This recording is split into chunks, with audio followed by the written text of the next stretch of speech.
Boom, boom. I think it's working. Oh yeah, it's working. Cool.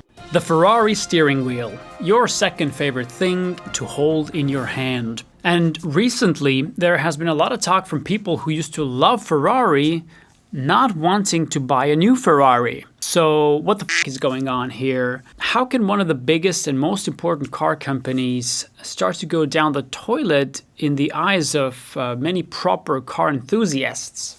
Well, I'm not going to mention the GPF situation, which has made cars quieter since 2020. Also not going to mention the new cars have the ADAS situation, which makes you press buttons every time you start driving the car. I mean, can you imagine having to reintroduce yourself to your girlfriend every time you want to have sex? It's like, hi, I'm this and that. This is what I do. I'm a fairly decent person.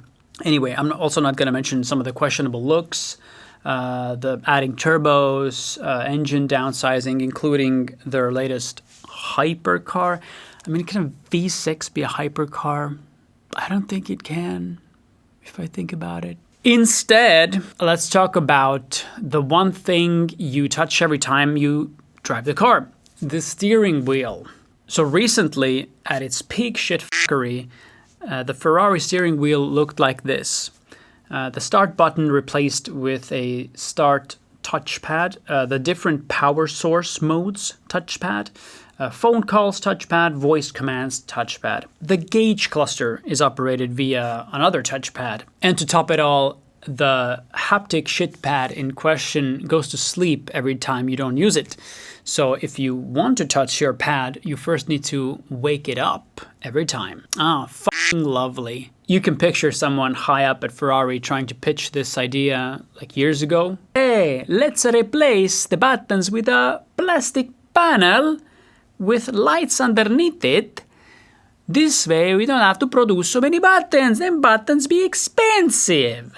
So yes, one of the reasons why the SF90 struggles on the secondary market is because of that retarded steering wheel and the Roma. But luckily, we have good news based in reality. The buttons are having a comeback. So number one, the right direction was taken with the Roma Spider, the SF90XX and the 12C, where they made a recognizable area around the touch buttons, but still no actual buttons. Number two, an even better fix was made with the Purosaurus F80 and the 296 Speciale, where actual buttons were added. Yay! And number three, the beautiful Amalfi and the hideous 849 Testarossa. Finally, the return of the fucking beautiful red start-stop button in addition to all the previously mentioned buttons.